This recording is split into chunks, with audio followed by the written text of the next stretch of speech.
नमस्कार मित्रांनो, आपल्या यूट्यूब चॅनलमध्ये सगळ्यांचं सहर्ष स्वागत आहे. दोन्ही खांदी पळणारा एकमेव बैल झालेला आहे या बैलगाडा क्षेत्रामध्ये. दोन्ही खांदी पब्लिकनं पळणारा बैल एकमेव. कोणत्याही साईडनं आत न टाका, बाहेर न टाका, उजवीनं टाका, डावीनं टाका, कुठल्या पण साईडनं टाका, एकमेव पळणारा बैलगाडा क्षेत्रातला एकमेव बैल बाकाडॉन.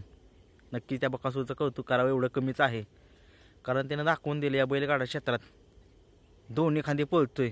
काल तुम्ही बघितलं, कुठल्या पण खांदी टाकला त्याला.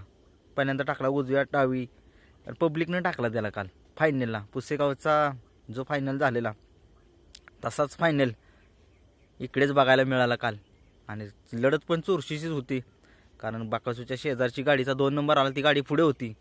जी ओव्हरटॅक केलं बाकासूरनं, त्या ओव्हरटॅकमध्ये दाखवून दिलं की खरंच पब्लिकचं जर ओरिजिनल भिताड असेल, दोन्ही खांदी म्हणतोय मी, आपला मथुर तर उजव्या साईडनं पळतोच, पण पब्लिकने दोन्ही सांदी पाळणारा एकमेव बैल बाकासूर.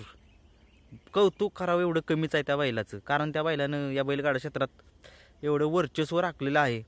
कारण तुम्हाला माहिती आहे, या बैलगाडा क्षेत्रात बाकासूरला देव म्हणतात. देव खरंच तो देवच आहे. काय त्या बैलाला कुठेही मैदानात जावं, नक्कीच बैलगाडा क्षेत्रात दोन्ही खांदी पळतोय आपला बाकॅट डॉग. असो, आता बाकासूरचं नियोजन कधी असेल? नक्कीच आता मोठं नियोजन असेल. 12 तारखेला पळणार आहे बैल आपला बाकासूर. तिथं पायरा कोण असेल नक्कीच. आणि सर्जाला पण कौतुक करावं एवढं कमीच आहे. सर्जानं पण काल दाखवून दिलं, बैल जर ठाम पळणार असेल, त्याला चांगला बैल असेल पायऱ्यात, नक्कीच तो 1 नंबर करण्यात यशस्वीच होतो.